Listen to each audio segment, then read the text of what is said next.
Bom, então vamos dar continuidade à nossa aula. Agora a gente sai do mundo do espalhamento e difração e vai para a espectroscopia novamente, e sempre com a mesma filosofia, né? O Gustavo deu a parte mais fundamental, depois ontem foi o Wendel, já mostrou algumas técnicas, né, que usa a espectroscopia, e hoje o Santiago vai no mesmo sentido. O Santiago é pesquisador aqui no laboratório, já faz uns bons anos que ele trabalha aqui, com a gente quase da mesma época. É um brasileiro, argentino e italiano, uma mistura desses três aqui. Mas gente boa, viu? Entende muito da técnica, também preparou a aula com todo cuidado, espero que vocês aproveitem. Obrigado, Cristiane. Bom dia a todos, obrigado por participar da EBS. Então, a ideia hoje é entrar um pouco no que é as técnicas de espectroscopia de Shannon e Exafs. A gente vai falar um pouquinho disso. Espero ser claro e vocês não dormirem na aula. Então, relembrando um pouco o que o Gustavo falou, o Wendel falou, vocês viram um pouco, então, de que todas as espectroscopias estão definidas, então, por picos. A posição dos picos permite identificar elementos, né, bordas de absorção dos elementos. Vocês viram também que a gente pode entender eles também pela largura, certo? Que às vezes limita a capacidade de diferenciar elementos, principalmente em fluorescência, por exemplo. E também a gente pode quantificar eles pela intensidade, certo? E ontem vocês fizeram alguma dessas coisas usando a espectroscopia de fotoemissão, certo? E sempre temos que ter em consideração, então, os números quânticos, né? Que era como falava o Gustavo. Eles são parte importante de conhecer onde estão os elétrons e nos dizem que transições podem ou não acontecer, certo? Quais são permitidas, quais são proibidas. Então, todo esse tipo de coisas a gente tem que lembrar, porque são importantes, no geral, para quase todas as técnicas que vocês vão ver. Principalmente as de espectroscopia. Então, a gente viu também, o Gustavo mostrou, que a gente tem processos nos quais, certo? A gente pode dizer que são processos ópticos de primeira ordem, certo? E vocês viram ontem, por exemplo, XPS, onde a gente ioniza, certo? O átomo. Ou processos também de primeira ordem, que tem a ver com excitação, que é o que a gente vai ver hoje. Também existem processos de segunda ordem, ópticos de segunda ordem, que a gente vai tratar, né? Um pouco vocês viram ontem também os elétrons OG, certo? Em XPS. Aqui também hoje a gente vai falar deles como uma forma também de poder medir a seção eficaz de absorção e calcular os Shannon e o Exafs. E, dentro desses processos ópticos de segunda ordem, a gente tem os não radiantes e os radiantes que emitem fótons, então a gente coleta eles nesse processo de decaimento, certo? Via fluorescência, em técnicas como fluorescência ou emissão de raio-x. Então, tudo isso é coisas que é bom lembrar. E, por último, bom, o que a gente tem, e a gente vai falar um pouquinho hoje, é da interação da radiação com a matéria. Por quê? Porque quando vocês querem analisar materiais, vocês vão utilizar alguma dessas técnicas espectroscópicas, certo? E vão fazer, digamos assim, incomodar a sua amostra com fótons, certo? Vocês vão fazer a sua amostra interagir com fótons e vocês vão observar algum fenômeno. Então, esse fenômeno pode ser um fenômeno sobre a superfície do material, ou vocês podem estar mais interessados no book. Na parte de superfície, por exemplo, o Wendel ontem falou bastante de XPS e como é sensitivo à superfície, como vocês conseguem ver camadas muito próximas à superfície, certo? Hoje eu vou mostrar, certo, que com a técnica de absorção de raio-x, principalmente por transmissão, a gente também é sensível ao Book e, de fato, a gente faz uma média de tudo, né? Então, quando os raios-x interagem com a matéria, a gente pode ter vários efeitos acontecendo, inclusive eles acontecem simultaneamente. Então, a gente pode ter scattering elástico, que é o efeito Thomson, ou scattering inelástico, certo? Quando a gente faz que os fótons percam um pouco de energia, então é efeito Compton. A gente pode ter esses elétrons OG, ou pode ter emissão de fotoelétrons também, via fluorescência. O nosso material ele pode conter impurezas, isso pode dar, certo, algumas características particulares para a fluorescência do material. Ou a gente pode atravessar toda a amostra e coletar, então, uma informação média, que faz uma média entre o que é a superfície e o Book. Então, dependendo do que vocês queiram analisar, das coisas que vocês queiram saber, da informação que vocês pretendam coletar, será talvez a técnica que vocês tenham que escolher. Se vocês querem ser mais sensíveis à superfície, ou se vocês pretendem mais ter uma informação geral do Book, certo? É o modo de detecção, é a técnica que vão ter que escolher. Então, tudo isso é bom ter em mente, tá? Principalmente para quando a gente quiser fazer uma proposta de pesquisa, certo? Então, na faixa onde a gente tem as energias da luz síncrodron, geralmente o processo mais importante é o processo de absorção fotoelétrica, que é o que está aqui em cima. Nessa mesma faixa, o que a gente tem? A gente tem também o efeito Compton, que está aqui embaixo. Como vocês veem, para energias baixas, o efeito Compton ele não é muito importante.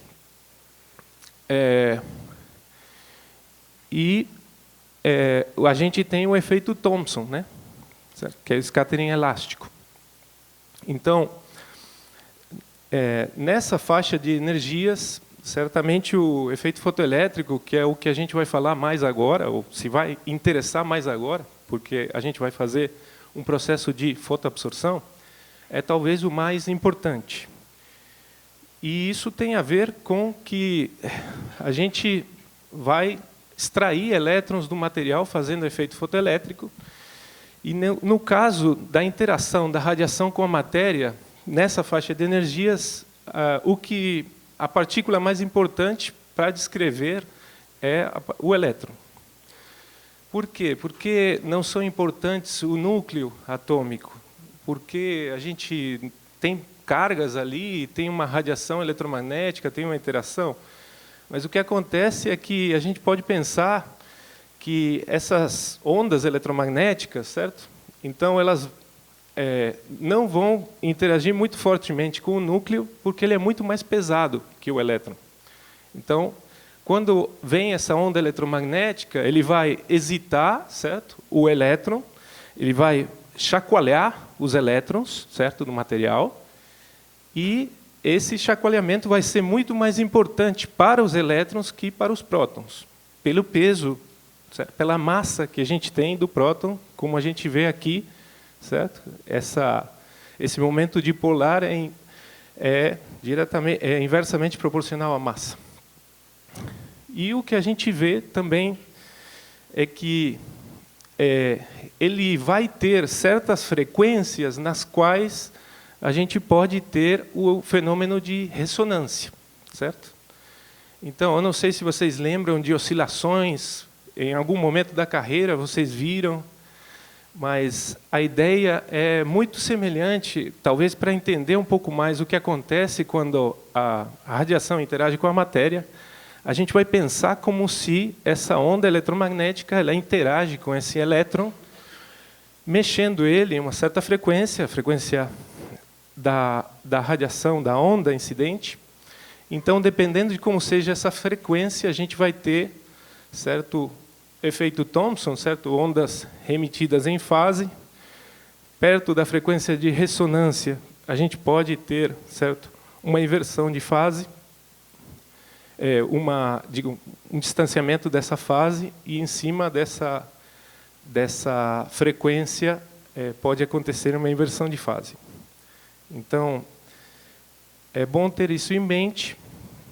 O que acontece muitas vezes, então, quando a gente está com essa onda eletromagnética que interage em longitudes de onda que são muito maiores do que a nuvem eletrônica, vamos pensar, digamos assim, que a gente tem um átomo, ao redor desse átomo a gente tem uma certa nuvem eletrônica, essa nuvem eletrônica tem um tamanho, certo? Vamos dizer, sei lá, 1 angstrom, 2 angstrom, vamos dizer.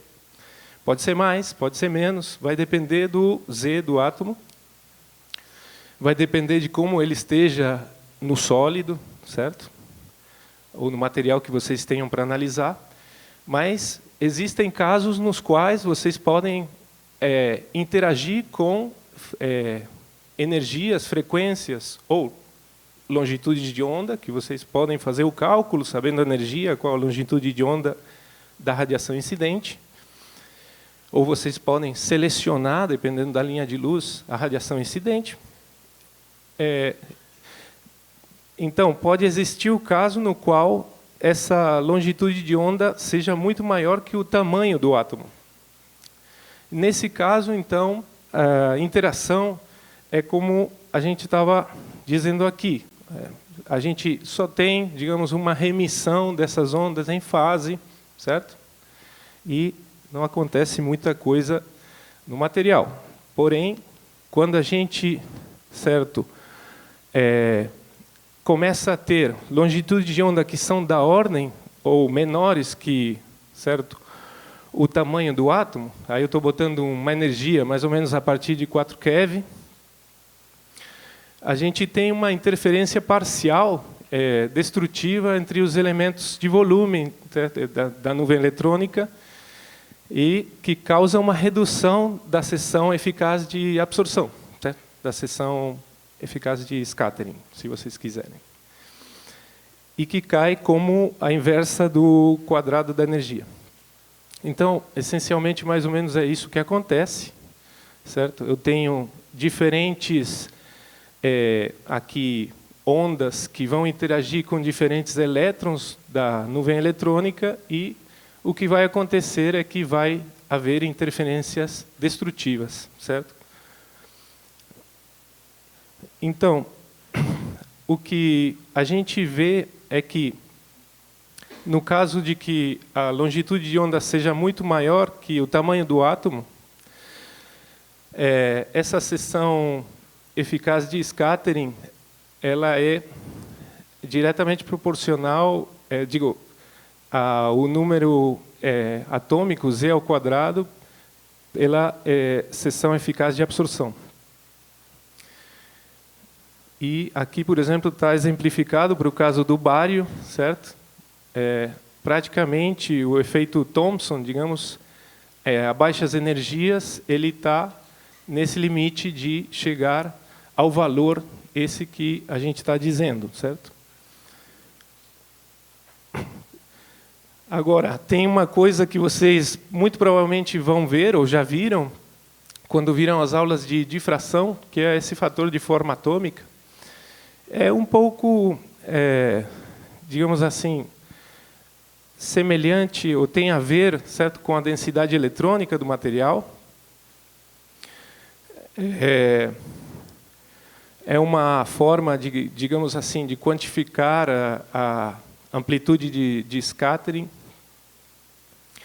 E ele é proporcional, então, ao Z, certo? Ao número de elétrons que tem essa nuvem eletrônica.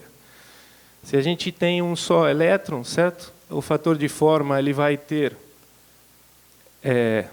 essa forma aqui constante, como a gente estava mostrando aqui no caso para baixas energias do bário, Porém, quando a gente tem uma nuvem eletrônica, uma densidade eletrônica, o que acontece, por esse efeito que a gente falou, é que vocês vão ter que esse fator cai, certo? Esse fator vocês podem encontrar nas tabelas internacionais de cristalografia. Inclusive, é muito usado para fazer cálculos em difração. Então, o que acontece com esse fator é que ele, quando a gente se aproxima a uma dessas energias nas quais a gente está próximo de fazer um processo de excitação fotoelétrica, ele tem um comportamento meio esquisito. Tem uma parte dele que tem um mínimo, certo? A gente poderia associar isso com a ressonância, e tem outra parte que dá um salto. A seção eficaz de absorção, ela está relacionada, como vocês podem pensar já, vendo isso aqui, com esse salto, certo? Com o F2, vamos dizer, que são partes desse fator de scattering atômico. Então, na forma geral, esse fator de scattering atômico tem dois termos, certo? Um termo que tem a ver com a redução de amplitude devido aos elétrons que estão ligados, e tem outro termo que tem a ver com a remissão depois da absorção à frequência de ressonância, ou seja, no momento no qual a gente extrai um elétron do material. Então, ele tem essa forma aqui, isso aí é um número complexo, e então tem uma componente que atenua a onda, certo? Essa parte aqui é a parte que mais interessa para a absorção de raio-x, é o F2. Por quê? Porque a seção de eficaz de fotoabsorção, ela está relacionada diretamente com ele. É diretamente proporcional à seção eficaz de fotoabsorção. E a seção eficaz de fotoabsorção vai como a inversa da energia ao cubo. E esse F2 é inversamente proporcional à longitude de onda. Certo? Então, a gente vê que ele vai como inversa do quadrado da energia. E com relação à seção eficaz de fotoabsorção, aqui vocês podem ver, certo, claramente essa dependência, certo, nas bordas de absorção. Quando a gente tem uma borda de absorção, depois a tendência a ir à inversa do cubo da energia. Como aqui a gente pode ver isso, certo? Quando a gente mede uma borda de absorção, certo, de um certo material, essa dependência. No caso geral, a gente costuma falar maiormente do coeficiente de absorção linear.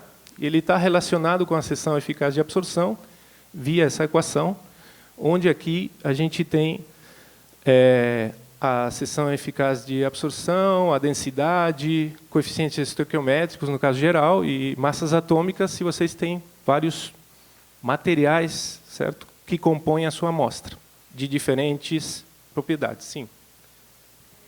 Como funciona para uma substância que apresenta fosforescência, que mantém mesmo depois de você cessar a excitação, ela continua emitindo, né, fótons? Você diz uma substância que é fluorescente? Fluorescente ou fosforescente. Uma, depois que você cessa a excitação, ela para de emitir. Aham. A outra, você cessa a excitação, né, a sua fonte, ela continua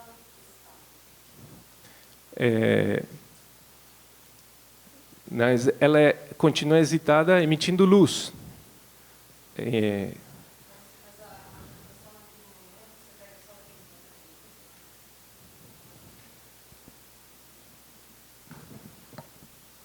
Geralmente, digamos assim, existe um modo de detecção de absorção de raio-x para materiais que são desse tipo, que se chama Sheol, no qual você pode, ao invés de coletar a absorção, certo, via, como eu vou mostrar daqui a pouco, via transmissão convencional, coletar o sinal de fluorescência. Algumas vezes, esse sinal é diretamente proporcional e as medidas são semelhantes. Então, você pode coletar o sinal de fluorescência. Porém, existem casos especiais nos quais esse sinal pode ser inverso, ou pode ter uma dependência diferente. Mas, no caso, digamos assim, da seção eficaz de absorção, continua valendo o que vale para todos os... Sim. Eu acho que, para esclarecer a tua dúvida, você tem que pensar que o processo de absorção, ele, obviamente, tem uma relação de causa e efeito com o processo de decaimento. Ele acontece sempre antes. Então, a seção de choque de absorção não muda se o teu material é fluorescente ou não é fluorescente, isso descreve o processo de excitação dos elétrons. Se esse elétron for excitado para um estado metaestável, que é o que acontece no material fosforescente, o coeficiente de absorção não será afetado, certo? O que vai acontecer, é isso que o Santiago está falando, é que se você tentar correlacionar a fluorescência com o coeficiente de absorção, você não vai conseguir. Em alguns casos, no caso de emissão de raio-x, a gente consegue. Então, uma coisa é a seção de choque de absorção e outra coisa é a seção de choque de emissão. São processos separados. Ok. Alguém tem outra dúvida? Até aqui? Posso seguir? Ok. Então, a gente vai entrar agora em modos de detecção, e um dos modos que faltou foi o que ela perguntou. É um modo de, justamente o que a gente acaba de contar, que existem materiais fluorescentes, certo?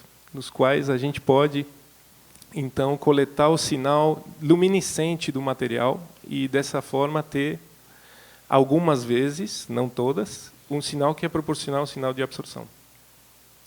Mas, no caso geral, então, o que a gente vai fazer é fazer incidir fótons no material e a gente vai ter diversas formas de coletar o sinal de absorção. Geralmente, dependendo do tipo de amostra, dependendo do fenômeno que a gente esteja mais interessado, se é interessado mais na superfície, se é interessado mais no bulk, a gente vai escolher um modo de detecção do material, ou, às vezes, a própria amostra limita, porque talvez só permite ser coletado o sinal de uma dessas formas, porque ela é pouco concentrada, a gente vai ver um pouquinho isso. Então, a gente tem certo nossos fótons que incidem sobre a amostra, e a gente tem vários fenômenos ocorrendo, todos eles podem ser proporcionais à seção eficaz de absorção de raio-x. Então, é com isso que a gente escolhe esse detetor aí. Então, o tipo de amostra e o detetor disponível vão definir esse experimento, certo? Então, geralmente, digamos assim, o modo mais fácil para amostras concentradas é usar a transmissão. Então, a gente prepara uma amostra, certo? De um modo especial, tem que aprender a preparar uma amostra. Eu não vou explicar aqui, talvez se vocês fizerem o tutorial de absorção, a gente conta um pouquinho de preparação de amostras, mas a ideia é que vocês têm que preparar uma amostra suficientemente fina, de uma certa espessura, e a gente, via a lei de Beer-Lambert, a gente pode calcular, então, esse coeficiente de absorção linear, medindo a intensidade da radiação incidente antes de atingir a amostra e depois de ter atravessado ela. Então, desse modo, eu posso calcular o logaritmo desse quociente e ter algo que é proporcional a essa seção eficaz de absorção. Para amostras diluídas, geralmente a gente usa a fluorescência, ou seja, o processo que é um processo de segunda ordem, na qual vocês fizeram efeito fotoelétrico, retiraram, ficou um buraco, certo? Ficou um buraco ali no core, né? na camada interna do átomo, e esse buraco ele vai ser preenchido por um elétron das camadas superiores que tem uma certa energia, emite um certo fóton de uma certa energia que eu conheço, e eu posso coletar esse fóton. Então, esse processo é proporcional ao número, certo, de buracos que eu gerei, e, desse modo, eu posso também medir o fenômeno de absorção de raio-x, calculando o coeficiente, certo, da radiação incidente via os que eu coletei, certo? Radiação incidente sempre 0 e o que eu coletei sempre I. Outro modo que muito se usa em baixa energia é o modo de Total Electron Yield, certo? No qual vocês geram, certo, elétrons OG e vocês coletam essa corrente, certo, de elétrons OG via botar a amostra eletricamente isolada. Então, no caso, tem que ser uma amostra que tenha uma certa condutividade, certo? Não pode ser algo isolante. Muito se usa isso para filmes finos, em superfície, certo? Então, muito provavelmente, vocês vão ter aulas que mostrem, talvez, aplicações mais concretas disso aqui. Então, geralmente, em raio-x duros, a gente trabalha maiormente com essas duas, porém, a gente pode fazer essa aqui colocando um dispositivo especial. Tem que, digamos assim, isolar um pouco a amostra eletricamente, fazer, certo, colocar numa atmosfera ou em vácuo, ou numa atmosfera, certo, de baixa pressão, de gás. E, então, o que acontece quando a gente vai fazendo isso é que a gente vê, certo, um espectro aparecendo. Essa medida sempre é feita, como é uma espectroscopia, sempre é feita em função da energia, e o que eu vou vendo, então, eu vou vendo aparecer, certo, um espectro que, quando vai se aproximando a energia da borda de absorção do material, aqui no caso o cobre, vocês vão vendo aparecer, então, essa forma particular do espectro, que tem certos picos, certo, a certas energias, e vai oscilando. Essencialmente, o que vai acontecendo, então, é que eu vou tirando elétrons dos estados ocupados e mandando, então, para o contínuo, certo? Não vou fazendo a mesma coisa que XPS, que é tirar esse elétron totalmente, certo, do material, senão que eu vou levando para o contínuo, certo, estados que o material tem por cima do nível de Fermi. Estados vazios, vamos dizer, desocupados, certo? Então, essencialmente aqui vocês veem que existem duas regiões, certo? Quando a gente faz essa medida, uma região que a gente conhece pelo nome de Channes, que vem do acrônimo em inglês X-ray Absorption Near Edge Structure. Por quê? Porque durante muito tempo o pessoal se debruçou em entender por que acontecia esse fenômeno. É claro que existem certas energias nas quais a gente arranca um elétron, certo, do material. Porém, o que não se entendia era por que existiam oscilações. Era por que a gente via esses fenômenos estranhos aqui de um batimento que parecia. Então, antigamente o pessoal media isso com placa fotográfica e via variações na intensidade da luz. É por isso que vocês, por aí, quando ouvem falar de Channes, podem ouvir falar de linha branca. Linha branca tem a ver com aquele momento no qual se media com placa fotográfica. E eles, digamos assim, quando começaram a desenvolver a teoria para poder explicar esse fenômeno, eles começaram a tentar entender essa parte, o Channes, que é uma parte bastante complexa, porque ela envolve vários fenômenos físicos que estão juntos. Então, até hoje não existe uma explicação teórica muito, digamos assim, por todos aceitada do Channes. O que existem são diferentes abordagens que eu vou contar para vocês, que podem permitir extrair informação a partir do Channes e que talvez possam resolver diferentes tipos de problemas que vocês tenham nas suas amostras. E a outra região, a região estendida, vamos dizer, após a borda de absorção, é aquela que a gente conhece pelo nome de EXAFS, e não vem de outro lugar que desse acrônimo, certo? Agora, muitos de vocês podem me perguntar qual a separação, por que Channes, até onde vai o Channes, qual é o limite?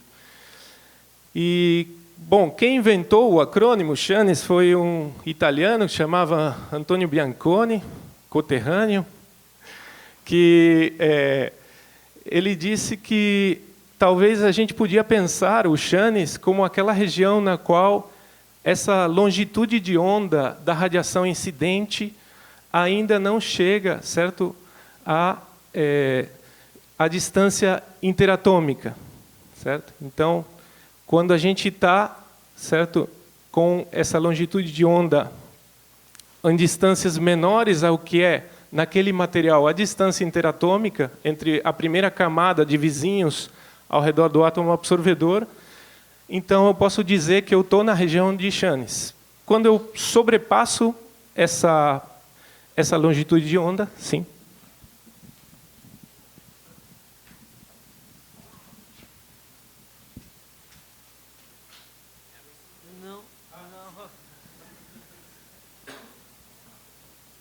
Eu vi fazer um gesto com a mão, achei que queria perguntar. Tudo bem.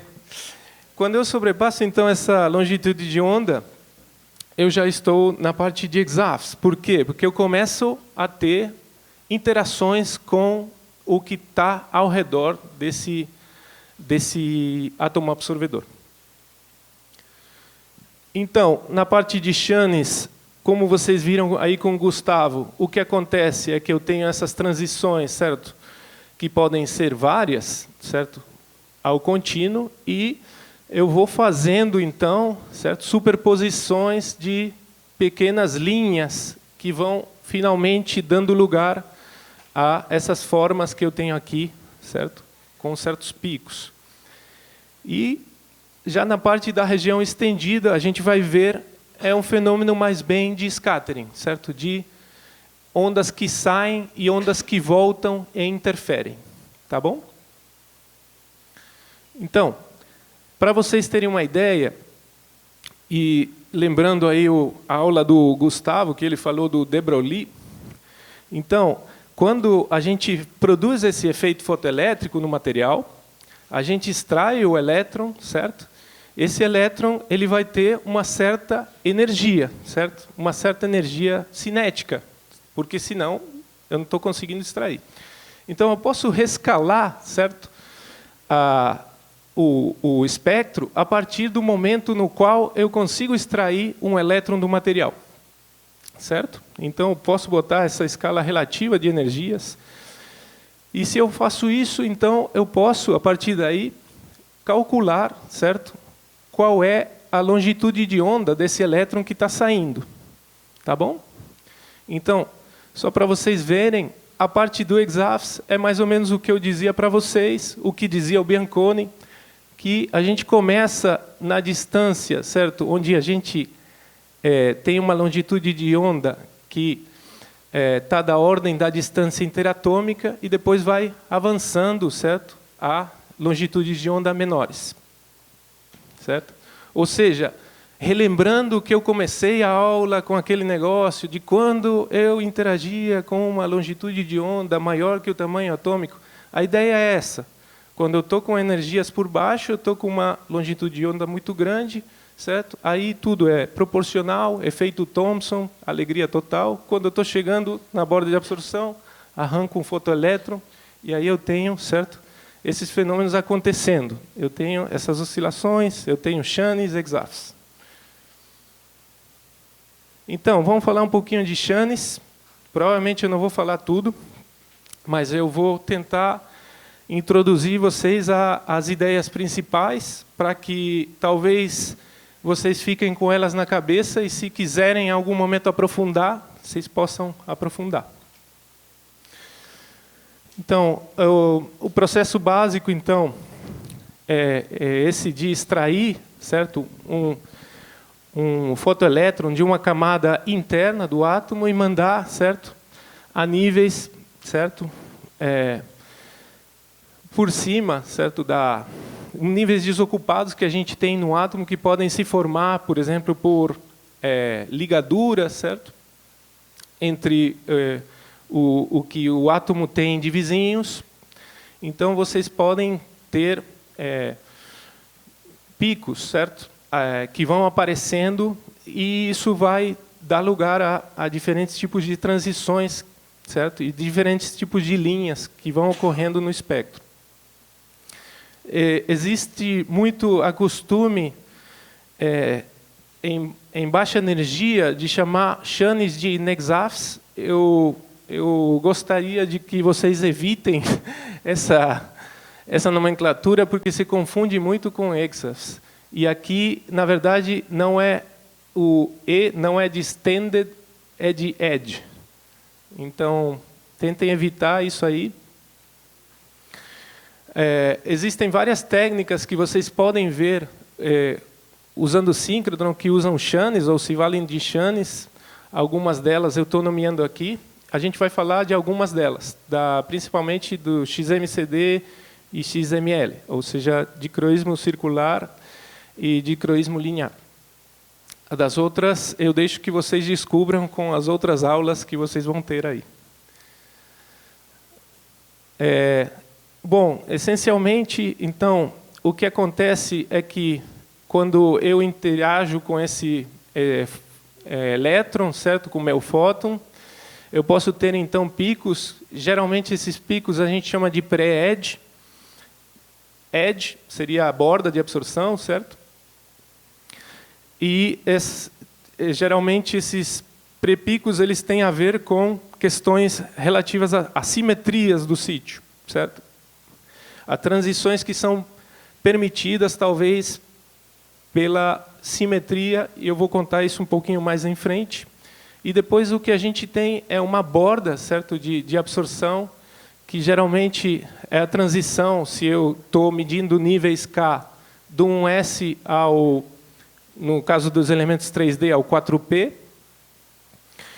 E depois a gente já tem a região estendida do EXAFS, onde a gente pode ver que existem algumas interferências que são destrutivas e outras interferências que são construtivas.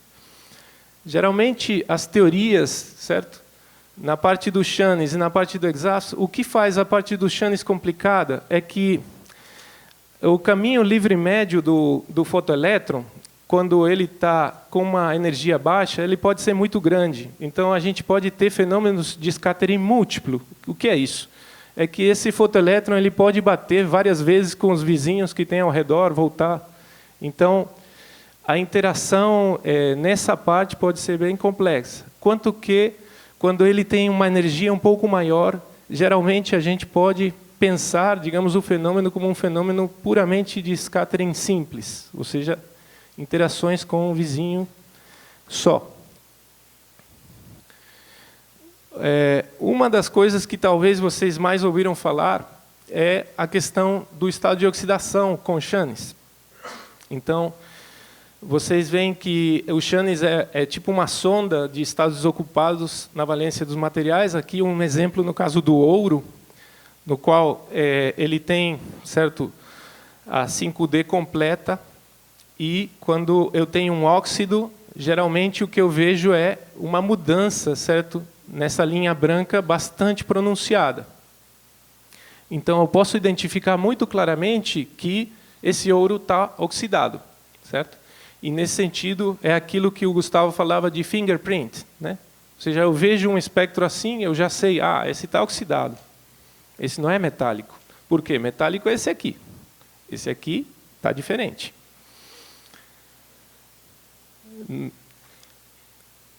Então, outra coisa que se vê nesses metais 5D, aqui o que eu fiz, eu rescalei todos eles à mesma escala de energia, né?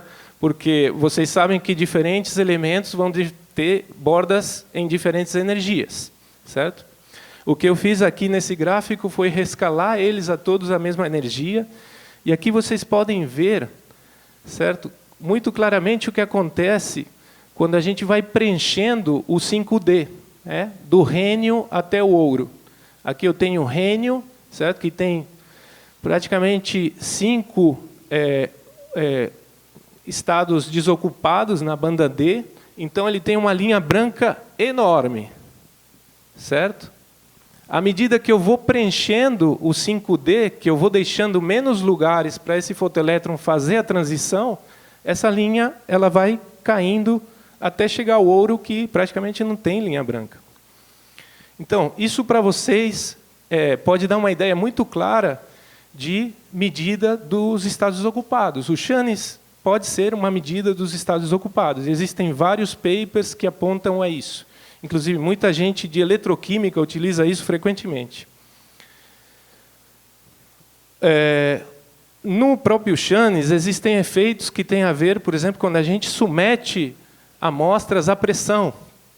Então, aqui a gente está mostrando, certo, um efeito que acontece nessas amostras, em particular, quando a gente aumenta a pressão, a gente vê que o acoplamento, certo, da parte de spin-órbita tem um efeito direto na medida do Channes, certo? A pressão aumenta a intensidade do campo cristalino no material e leva a uma mudança, certo, do que seria o sinal de Channes via pressão. Então, é muito, às vezes, útil utilizar o Channes para poder quantificar efeitos que acontecem sobre a estrutura do material, que são diretamente visíveis no Channes. Também o pessoal já falou bastante de fingerprint. Aqui um caso bem claro de o entorno químico, certo? A gente tem o cobalto, ele pode estar nessa fase HCP ou na fase FCC, e o Channes é completamente diferente. Por quê? Porque a estrutura é diferente. Então, o Channes reflete essa mudança na estrutura, por mais que seja o mesmo material e a borda de absorção esteja na mesma posição. Existem casos críticos nos quais, quando a estrutura não muda muito, a gente pode ter Channes muito parecido, tá bom? Então, por exemplo, alguns óxidos de molibdênio, que o molibdênio tem vários estados de oxidação, vários tipos de óxido, ocorre no qual a gente não tem essa mudança. Mas aqui, bom, é muito clara a diferença de estrutura de um para outro, né? Se a luz é polarizada, então a gente pode aproveitar o Channes para utilizar ele como uma forma de sondar a que se deve o magnetismo no material. Então, a gente pode saber qual é o elemento que é magneticamente, digamos assim, ativo, usando a radiação polarizada. E esse é um caso que se utiliza muito aqui na linha, por exemplo, PGM, para estudar magnetismo em materiais.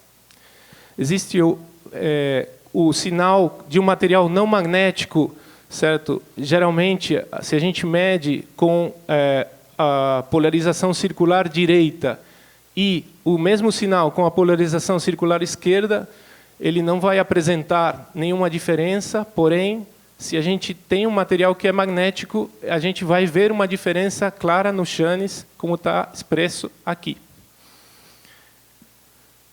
Também a gente pode utilizar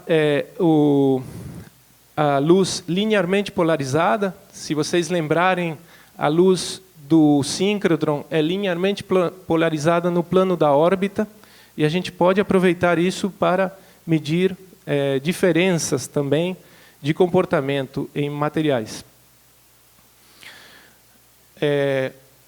Bom, uma coisa que eu falei rapidamente antes, mas aqui está muito claro, por exemplo, é um Channes onde você tem o material, certo, de titânio, que ele tem diferente tipo de sítios, certo? Devido à simetria, certo, dele, acontece que, por exemplo, nesse caso, o sítio do titânio ele é tetraédrico, nesse caso é um sítio octaédrico, e existe uma diferença muito clara nesses sítios enquanto a pré-borda. vocês veem uma pré-borda enorme, certo? Nesses casos onde vocês não têm simetria de inversão. Isso pode ser uma forma na qual vocês, principalmente para elementos 3D, vocês consigam utilizar o Channes para determinar, por exemplo, pequenos deslocamentos da posição simétrica, certo? E que isso dá lugar, então, a transições que, de outra forma, não seriam visíveis. Ou, por exemplo, com aplicação de pressão, vocês podem obter certas deslocações do material que permitam observar pré-bordas. Isso tem a ver com as transições, né, que acontecem e se elas são ou não permitidas ou proibidas.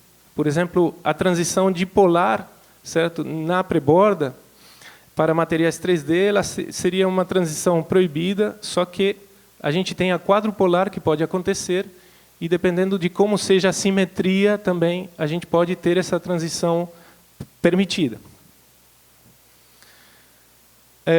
Também se pode usar Channes em superfícies para determinar a orientação de ligaduras.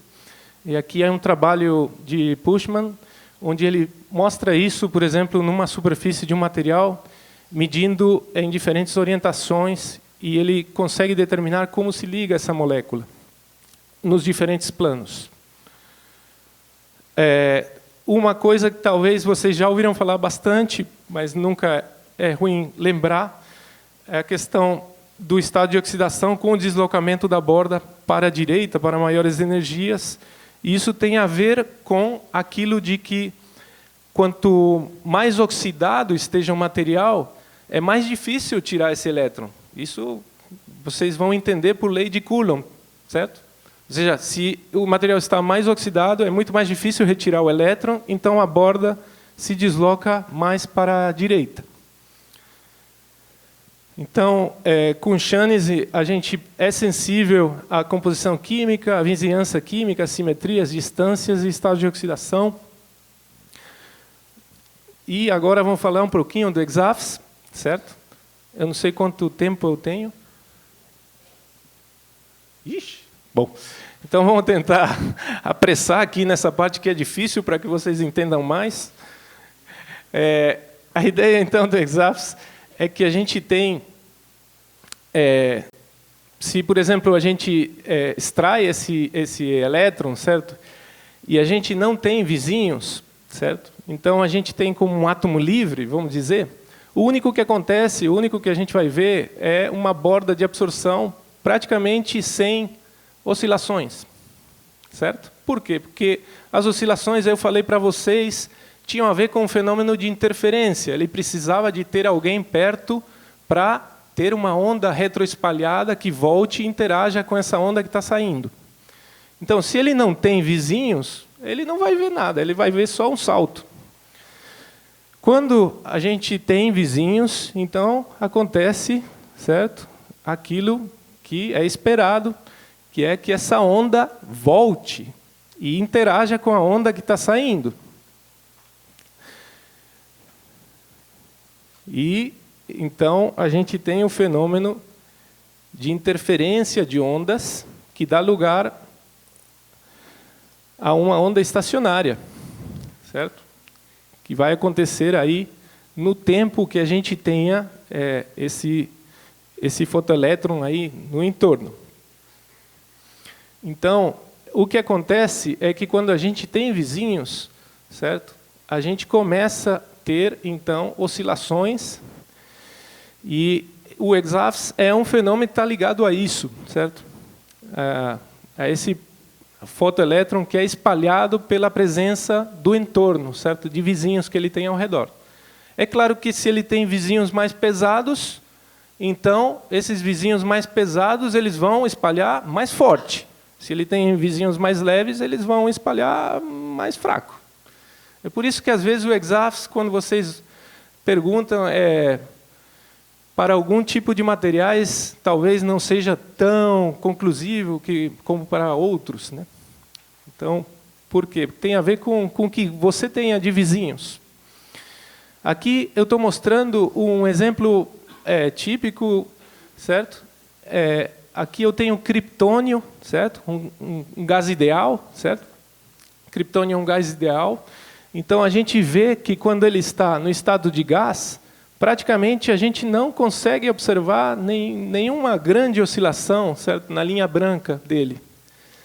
Quando a gente tem no estado de líquido, certo? A gente já leva ele a 118 Kelvin, a gente começa a observar algumas oscilações aí aparecendo, certo? Que dão ideia de que existe um vizinho, a gente tem interação, a gente está tendo, certo? Uma interação com vizinhos próximos, porque no líquido não é a mesma coisa que no gás, né? A gente começa a ter coisas que estão próximas a uma certa distância. E quando a gente tem ele a 30 Kelvin, que ele é sólido, então ali a gente começa a ver realmente uma interação muito forte com os vizinhos. Então isso é só para exemplificar aquilo que eu estava falando antes, na qual o exáfis é um fenômeno que tem a ver realmente com a interação de scattering com vizinhos próximos. Para ter exáfis, eu preciso isso. Se eu não tenho isso, não tenho exáfis. Tenho um sinal de salto e pronto. Então, entender essas oscilações é o propósito agora, certo? Para poder fazer realidade, extrair informação da espectroscopia. Ou seja, se eu quero poder calcular distâncias, poder calcular movimentos dentro da estrutura, por efeito da temperatura, por efeito da pressão, eu tenho que poder interpretar esse sinal oscilatório. Então, existem várias técnicas para extrair esse sinal. E, geralmente, o que a gente mede, então, é esse coeficiente de absorção. Aqui eu posso botar ele em função da energia, ou, tendo energia, eu posso calcular o K, certo? E eu posso extrair, por exemplo, desse sinal aqui, eu posso extrair o que seria o átomo gás, e eu posso calcular esse coeficiente que é a oscilação, certo?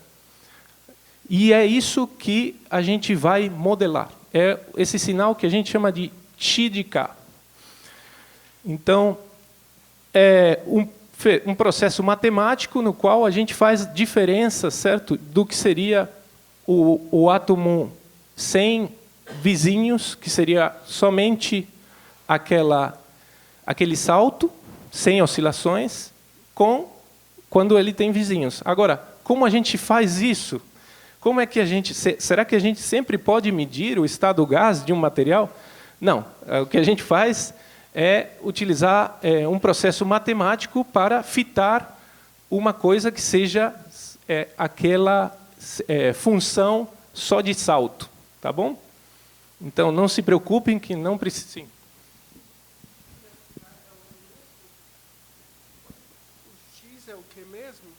O Chi de K é o sinal que a gente está interessado em modelar, que não é nada menos que a gente tem o mu da energia aqui. A gente tem, então, tendo essa medida, certo, que é o coeficiente de absorção linear como função da energia, eu posso calcular, a partir da energia, eu posso calcular o impulso, o K, né? Por quê? Porque eu tenho a energia de ligadura. Se vocês lembram da aula do Gustavo, o que ele fez foi, ele pegou a energia, digamos, que a gente precisa para extrair um fotoelétron e calcula o impulso desse fotoelétron. A partir daí também vocês podem calcular a longitude de onda, tudo. Mas uma vez que vocês têm isso em função de K, o que eu faço para extrair o Chi de K não é outra coisa de medir o meu material, por exemplo, aqui a curva essa a 30 Kelvin, faço a diferença com o que seria a curva sem vizinhos, o mu0, e divido pela sem vizinhos. Certo? É isso, o Chi de K é isso. Na parte de cálculo, eu não vou entrar em detalhes agora, porque seria muito complexo, tá? Mas eu vou falar um pouquinho dessa equação de Chi de K. Então, o exáfis, a gente trata fotoelétrons quase livres, certo? Com energias entre 50 e 700 volts, eletronvolts. Longitudes de onda, então, que estão da ordem do espaçamento interatômico ou menor. caminhos livres médios de fotoelétron da ordem dos nanômetros. Então, a gente vê o entorno local, a coordenação. A gente tem uma alta sensibilidade com essa técnica, até quando vocês têm 10 ppm do material que vocês querem estudar na sua amostra, vocês conseguem medir com essa técnica. E ela é aplicável a uma quantidade enorme de amostras. Pode ser amorfa, pode ser nanocristalina, ou nanocluster.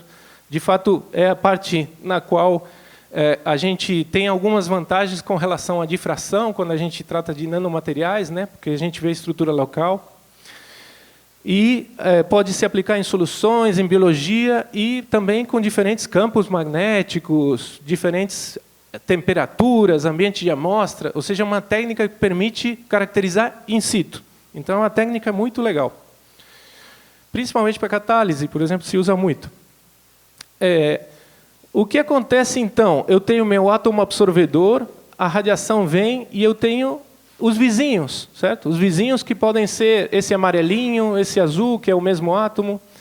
Então, eu posso organizar os vizinhos em relação a uma certa camada de coordenação, vamos dizer, que é o número de vizinhos que eu tenho no entorno local desse átomo absorvedor. É claro que eu pego um arbitrário. Se eu pego esse, a mesma coisa acontece, tá? Mas para explicar o fenômeno, eu vou trabalhar com um. Um problema do EXAFS é se vocês têm o seu átomo absorvedor em diferentes sítios.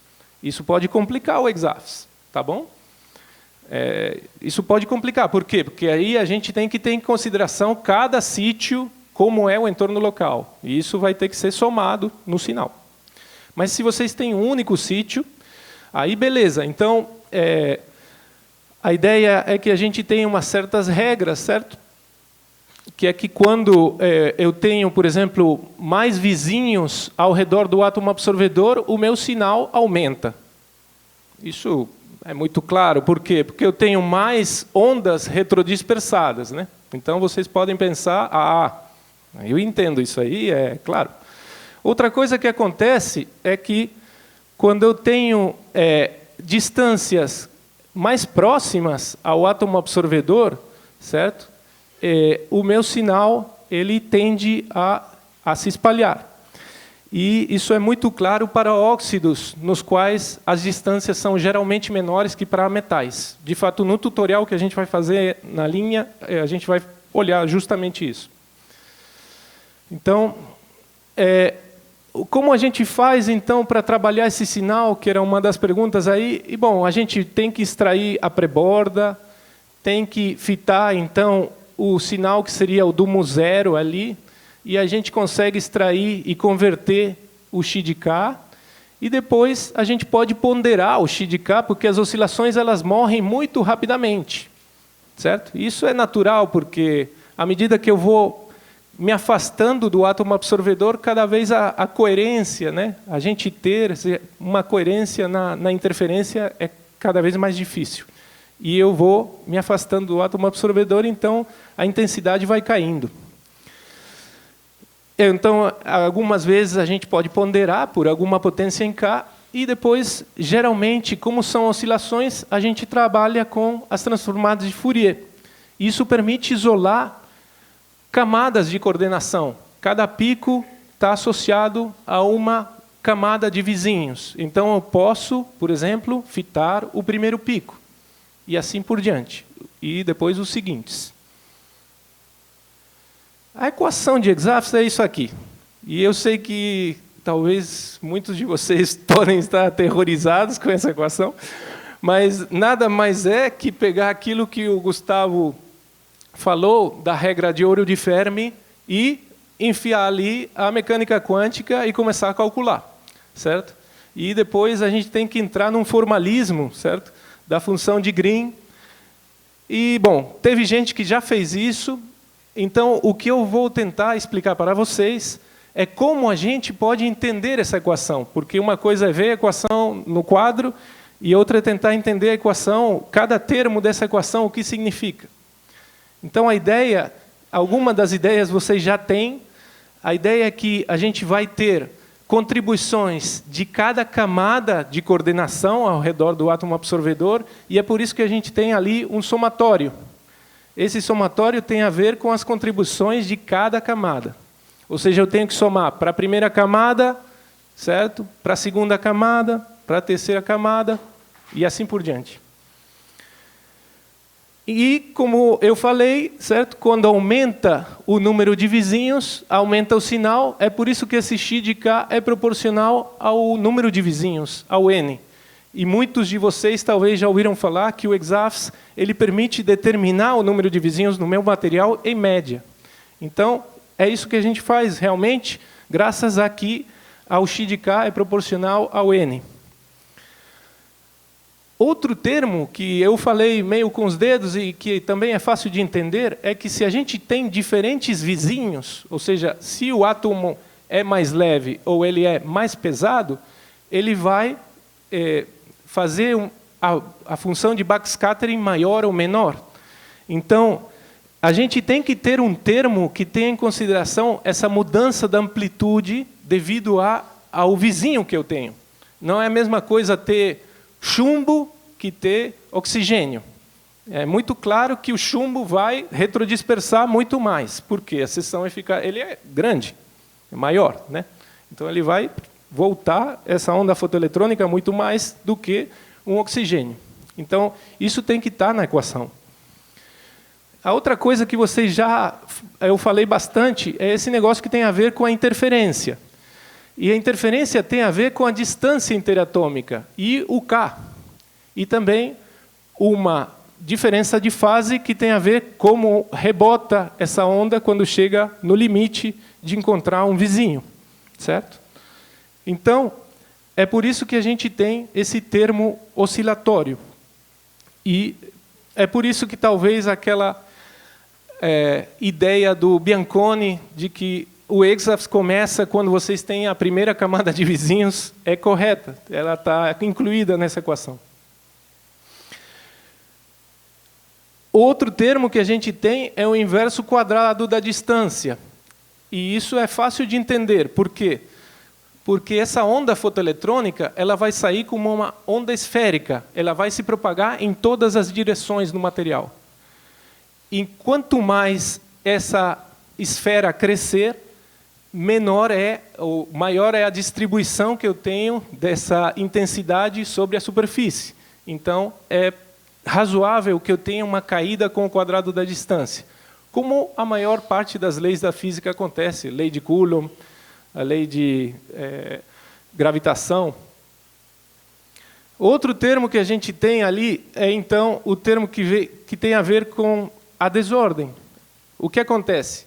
Esse processo é um processo que tem uma certa vida média. Ele acontece, certo? E demora um certo tempo nessa onda fotoeletrônica chegar até onde está o átomo que vai espalhar ela. E nesse meio tempo, esse átomo ele pode se mexer da posição de equilíbrio, certo? Ele pode oscilar ao redor da posição de equilíbrio, principalmente se a temperatura é alta, né? Ele pode se mexer mais. Então, a gente tem um termo que ele é uma exponencial decrescente, ou seja, ele está matando o meu sinal de EXAFS, que tem a ver com a temperatura, com a desordem, vamos dizer.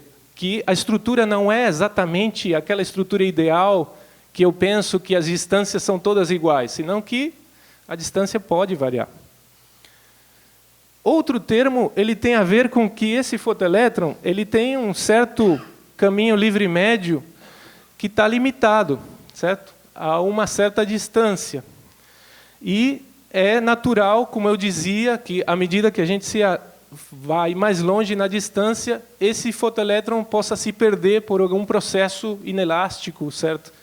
Por produzir alguma outra coisa. Então, a gente tem que ter isso em consideração na equação, e isso entra nesse termo aí, exponencial decrescente.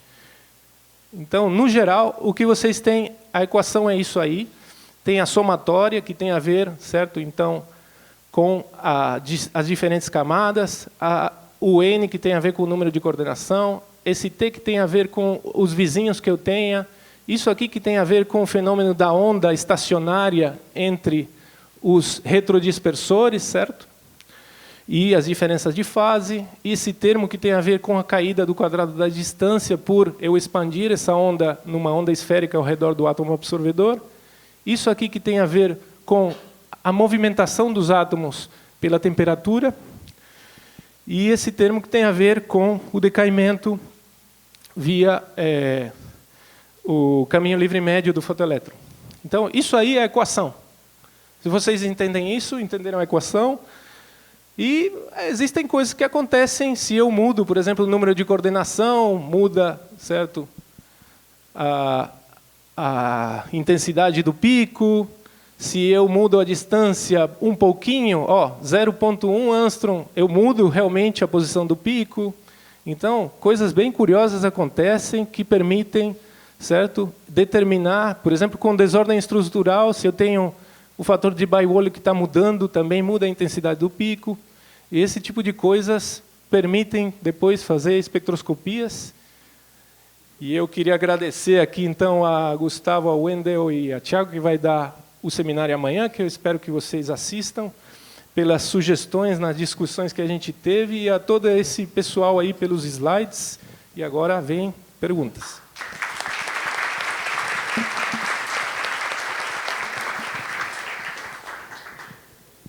Temos 20 minutos para perguntas. Já tem uma ali. Primeiramente, bom dia. Bom, eu tenho duas perguntas, né? A primeira, pensando num composto de coordenação de um metal de transição. Qualquer.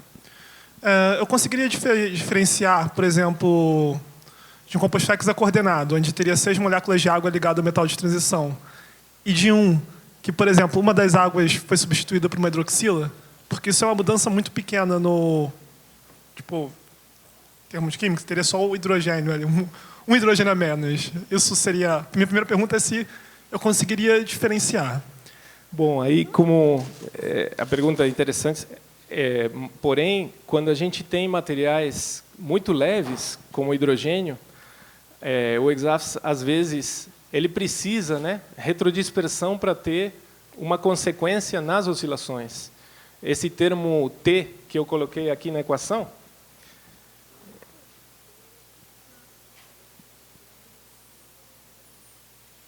esse termo aqui, ele justamente está vendo o que é que está retrodispersando. Quando é uma coisa muito leve, é muito difícil. Minha outra pergunta é mais... Bom, tem uma classe de materiais chamada Metal Organic Framework, que é basicamente íons metálicos ligados por moléculas orgânicas formando redes tridimensionais, geralmente porosas. Quando eu penso num defeito nesse tipo de material, né, eu estou diminuindo o número de coordenação. Às vezes diminui, ou às vezes pode entrar alguma coisa que está ali em volta e substitui ali. Então, você estaria também alterando quimicamente. Então, eu estaria mudando a coordenação, né, do íon metálico, e eu posso ter materiais com uma quantidade diferente de defeitos, né? Minha pergunta é se eu conseguiria enxergar esses defeitos por EXAFS e, assim, até quanto ali, mas qual a porcentagem de defeitos que eu precisaria para conseguir enxergar isso em EXAFS? Se você muda a coordenação, é claro que vai mudar por esse termo aqui, né? Agora, também vai depender do que esteja retroespalhando, né? O que seja essa mudança de coordenação. Se é uma mudança de hidrogênio, talvez não. Mas se é uma mudança de algum carbono, oxigênio, muito provavelmente sim. A gente vai ser sensível. E outra coisa no geral, a gente é sensível a tudo, certo? O que está acontecendo no material. Então, isso tem, como você disse, que ser uma coisa importante. Porque quando a gente mede, por exemplo, em transmissão, a gente está fazendo uma média de tudo, de todo o material. O que é superfície, o que é volume, tudo junto. Então, se você sabe que esse fenômeno, por exemplo, ocorre mais na superfície, talvez você tenha que escolher uma técnica que seja mais sensível na medida de EXAFS a superfície. E a outra parte da pergunta era... É mais a questão da concentração, porque pensando em defeitos, né, aí vai depender de como eu preparo o material. Posso preparar o material com muitos defeitos, ou posso ter uma quantidade de defeitos mínimos, né? A parte de defeitos, muito provavelmente, vai estar na análise tida em consideração nesse fator de Debye-Worley, que não é só movimentação, como também se você tem alterações da posição ou defeitos no material. Então, para materiais amorfos, esse termo costuma, digamos, se incrementar bastante. E a gente pode, talvez, não ter uma medida absoluta, mas sim uma medida relativa do efeito de fazer alguma coisa na amostra e ver que aumentou esse fator de Debye-Worley e poder associar isso com defeitos. Obrigado.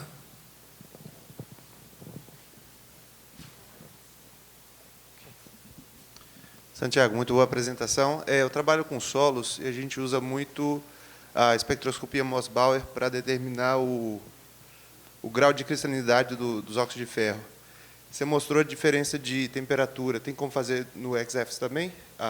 O grau de cristalinidade, por exemplo? Em função da temperatura? Sim, por exemplo. Teria como fazer isso? Sim, sim. Você pode fazer tratamentos térmicos e medir o EXAFS. E você pode ver efeitos térmicos no EXAFS. É possível, sim. É o estado de oxidação do ferro. Bom, Mossbauer é uma sonda muito melhor, eu acho, talvez, para estado de oxidação, mas você pode, sim, observar diferenças em função da temperatura. Você se pode medir em qualquer ambiente de amostra, praticamente EXAFS, com tal de que você possa atingir a amostra com o feixe e poder coletar o que sai, é possível. Boa tarde, bom dia, aliás.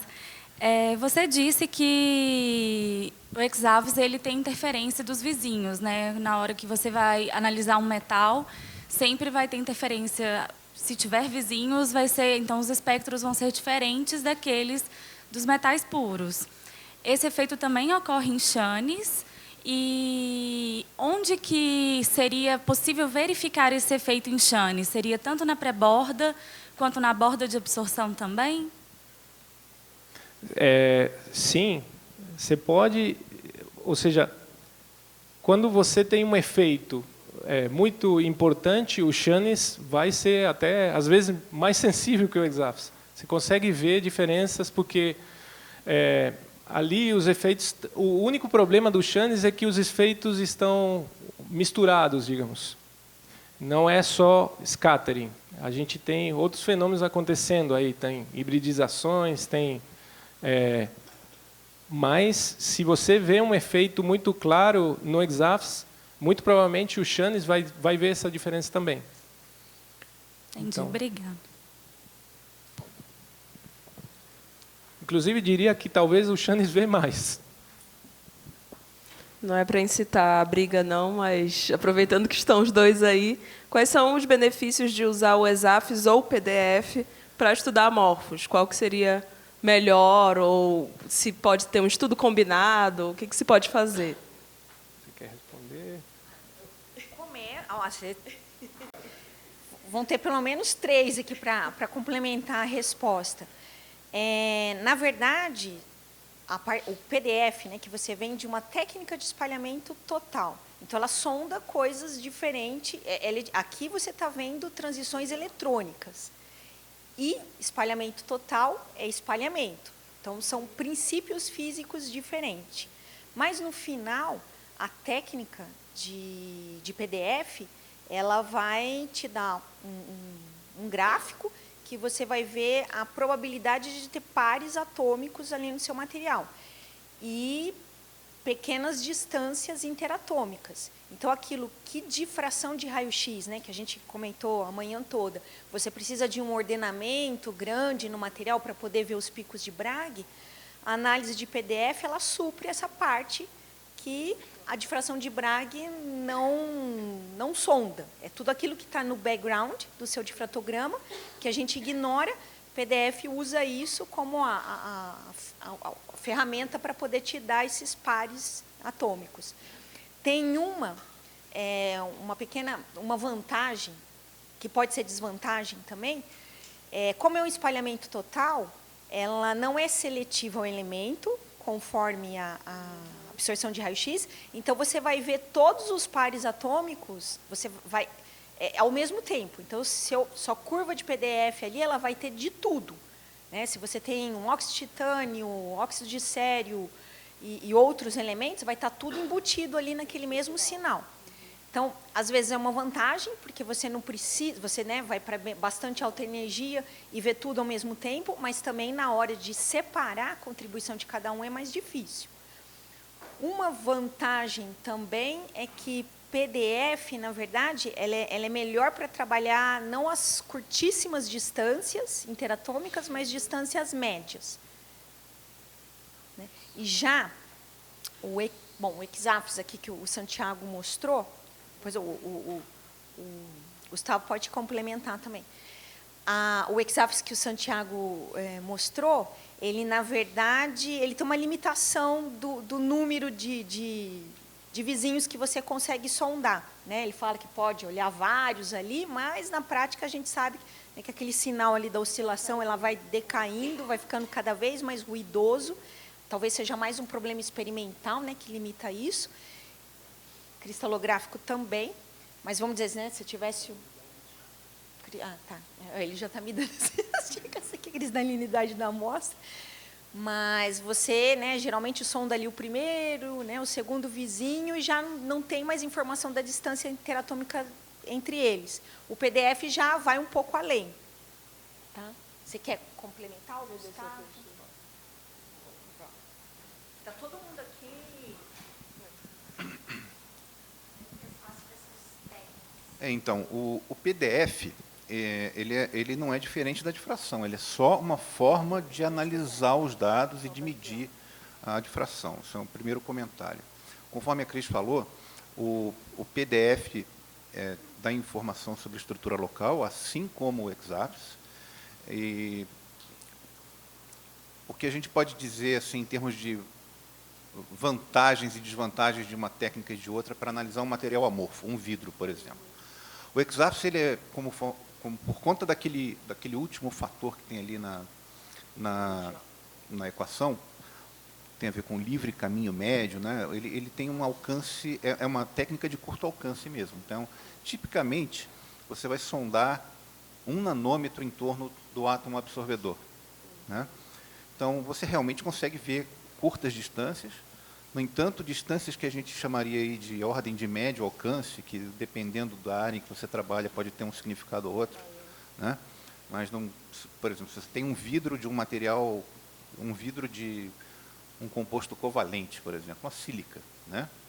Se a gente fosse fazer o Exafis da sílica ou da germânia, a gente conseguiria ver os primeiros vizinhos, possivelmente teria um sinal muito fraco dos segundos e terceiros vizinhos, então, para determinar ângulo de ligação, torções, esse tipo de coisa, é um pouquinho mais delicado. Eu acho que, do ponto de vista de determinação da estrutura, o fato de você não ter que sintonizar a energia numa borda é, na maior parte das vezes, uma vantagem, porque nem sempre você consegue fazer uma medida de Exafis de boa qualidade, por exemplo, em baixas energias. Você fica muito sujeito ao modo de detecção. Né? O modo de detecção, em geral, é por elétrons, quando você faz com raio-x moles. Então, isso dificulta um pouco. O outro problema que eu vejo, talvez seja porque eu não conheço tão bem ainda a área de PDF, eu tenho um pouco mais de experiência com Exafis, é que a análise de dados de Exafis na verdade, ela é o funil. Esse que é o problema. Né? O que acontece é que você tem, geralmente, a abordagem usual é fazer um ajuste. Você faz um modelo estrutural e tenta descrever, a partir desse modelo, como é que tem que ser o sinal da tua amostra.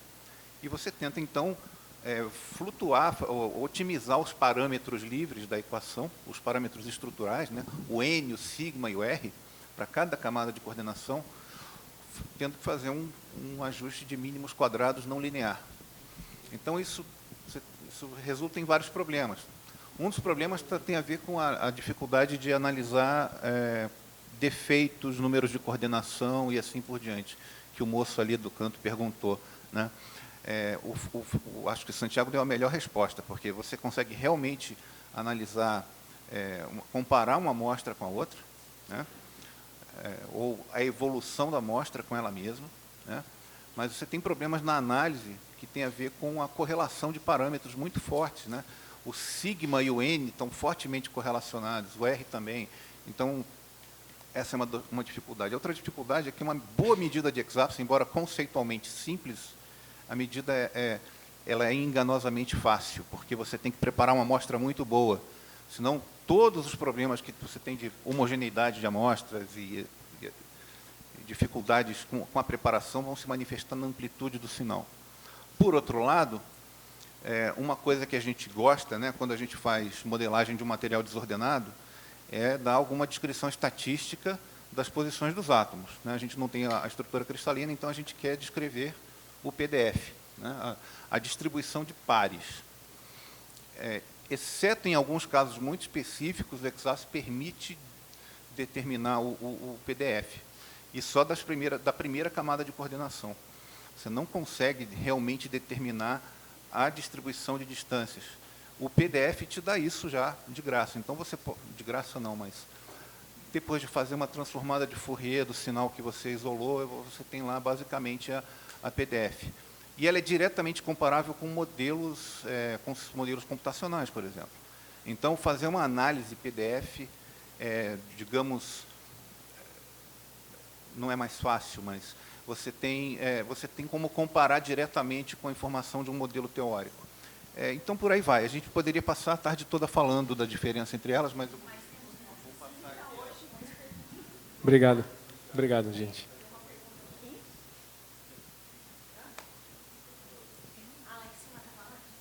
Oi, tudo bom? Ei, bom dia. Se eu tenho um material híbrido parecido com o que aquele rapaz falou, inorgânico, orgânico, mas eu quero olhar não para o metal ou para o óxido, enfim, quero olhar para o ligante. Então, se eu quiser avaliar a borda de absorção do carbono, só que eu tenho diferentes carbonos. Você vai ter que medir em baixa energia. Ah, sim. Mas, por exemplo, eu tenho diferentes carbonos, sei lá, um sp2, sp3, carbonila, etc. Isso vai me dar muito problema no espectro? Porque, igual você comentou, se eu tiver ali um metal em diferentes sítios, vou ter um probleminha para resolver. E nesse caso também? Eu acho que, no caso do carbono, o que te pode ajudar muito é o Shannon mesmo. Eles são muito diferentes, os Shannons, dependendo do ligante que você tem ao redor. E talvez o Tiago possa falar até mais que eu. Não, eu acho que é isso mesmo. Em raio-x mole não significa que não tem o EXAFS, né? Ele está lá, só que, como os átomos são leves, normalmente, a gente não costuma analisar o EXAFS em raio-x moles. Mas na borda do carbono, em especial, talvez eu até possa mostrar alguns espectros amanhã. O Shannon é muito diferente, é muito dependente do estado de oxidação e da simetria, da hibridização do carbono também. Ah, tá. Então, essa diferenciação seria mais fácil de observar. Sim, e a borda K do carbono é muito conhecida, então se consegue identificar, por exemplo, a hibridização do carbono olhando para o Shannon muito facilmente. Eu posso mostrar uns exemplos amanhã. Obrigada. Felizmente, a gente vai ter tempo para mais uma pergunta por causa das visitas. Ele perguntou primeiro. Pode ser você mesmo? Desculpa, na verdade foi... Eu posso perguntar depois, vai. Para mim, vai servir mais para... Se quiserem, eu posso ficar aqui, certo? Eu posso ficar aqui e depois a gente pode discutir, mas eu acho que a pergunta era sua. Eles vão para visita. Se for uma questão mais fundamental da técnica, legal pôr para todo mundo. Se for uma coisa muito particular, eu acho que a minha vai ser mais particular. Então... Quem é mais fundamental? Eu acho que a minha é mais geral. Bom dia. Bom dia. Então, se você tiver um segundo elemento que a borda de absorção... Ah, perdão. Se você tiver um segundo elemento que a borda de absorção sobrepõe a região de hexáfis do elemento do qual você esteja sondando, isso atrapalharia a medida e é possível deconvoluir os efeitos? É possível contornar? Depende um pouco, né? Quanto seja essa... Muito provavelmente em transmissão você não vai conseguir medir. Porém, às vezes, você tem a sorte que as linhas de fluorescência elas não se atrapalham. Então, você consegue medir em fluorescência esse material, o hexáfis. Às vezes acontece, digamos, eu tive a sorte algumas vezes de ser esse caso, mas em transmissão o problema que você comenta às vezes atrapalha. Depende da concentração também do material, mas certamente em transmissão não vai ser a melhor forma de medir esse material. Obrigado. Desculpa encerrar as perguntas, mas aí vocês podem pôr na caixinha também. O Santiago está por aqui, ele pode responder as perguntas, o Gustavo, o Tiago, então o Wendel também, são todos que trabalham com essa técnica. Tá? Então, vamos agradecer novamente o Santiago.